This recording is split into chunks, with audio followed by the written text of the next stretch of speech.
उस्मान बुज़दार वज़ारत आला से कैसे मुस्ताफ़ी हुए, अंदरूनी कहानी सामने आ गई है। उस्मान बुज़दार को इस्तीफे की तस्दीक के लिए 1 अप्रैल को गवर्नर हाउस बुलाया गया।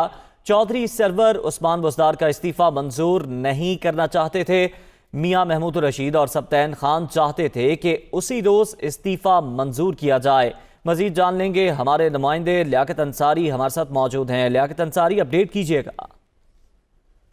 दिलचस्प अमर है कि सरदार उस्मान बुज़दार जिनके इस्तीफे पर आज गवर्नर पंजाब ने कुछ एतराज़ात लगाकर एडवोकेट जनरल से जो है वो राय भी मांगी है। तो ये हुआ कैसे, किस माहौल में ये इस्तीफे के लिए उनको तस्दीक के लिए बुलाया गया, इन तमाम हकायक को जो है वो दुनिया न्यूज़ ने सुराग लगाया है। जिसके मुताबिक 1 अप्रैल को गवर्नर हाउस में जो है वो उस्मान बुज़दार को बुलाया गया उनके इस्तीफे की तस्दीक के लिए। उस वक्त के गवर्नर पंजाब से मोहम्मद सरवर ने उनको लेकर लॉन में चले गए और वहां पर उनके इस्तीफे पर बातचीत की। चौधरी मोहम्मद सरवर जो है वो उनका इस्तीफा कबूल नहीं करना चाहते थे और कुछ ही देर बाद वहां पर सुबाई गुजरा उस वक्त के मियां महमूद रशीद और सब्तैन खान पहुंचे और उनकी ख्वाहिश थी कि ये इस्तीफा आज ही मंजूर किया जाए और पंजाब जो है अगले रोज तलब कर लिया जाए। इसी दौरान मुस्लिम लीग काफ के अहम रहनुमा भी गवर्नर हाउस पहुंच गए और प्राइम मिनिस्टर से राब्ता किया गया और उनके कहा गया कि गवर्नर को हुक्म करें कि वो आज ही जो है वो उस्मान बुज़दार का वज़ारत आला से इस्तीफा मंजूर कर लें।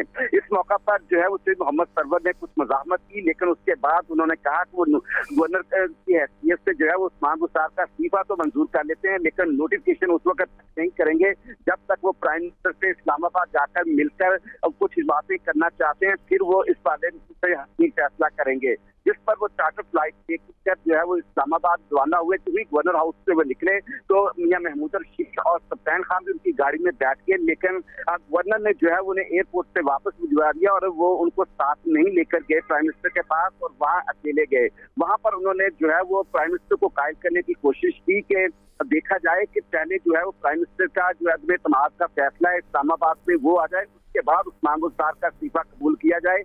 लेकिन वो प्राइम मिनिस्टर को कायल ना कर सके। बिलाखिर उन्हें इस्लामाबाद से ही ये हुक्म देना पड़ा अपने प्रिंसिपल सेक्रेटरी को इस्तीफे का नोटिफिकेशन जारी कर दी जाए मंजूरी का और पंजाब असेंबली का इजलास की 2 अप्रैल को तलब कर लिया जाए। इस तल्ख माहौल में जब अंदरूनी कशमकश और सर्द जंग जारी थी, किसी रुकन को ये देखने का ख्याल ही रहा कि उस्मान बुज़दार ने जो इस्तीफा दिया है वो प्राइम मिनिस्टर को एड्रेस किया गया या गवर्नर को एड्रेस किया गया। इस सर्द जंग में जो है वो इस्तीफा मंजूर करके नोटिफिकेशन भी कर दिया गया और बाद में जो है फिर जब मुस्लिम लीग नून के रहनुमाओं ने इस्तीफा मंजूरी आम पर आने पर एक हंगामी प्रेस कॉन्फ्रेंस की और कहा कि उस्मान बुज़दार ने तो इस्तीफा ही प्राइम मिनिस्टर के नाम एड्रेस किया है, जो टेक्निकल और आईनी तौर पर गलत है। बहरहाल उस वक्त तहरीक इंसाफ ने यह मौका इख्तियार किया कि अब यह इस्तीफा मंजूर हो गया।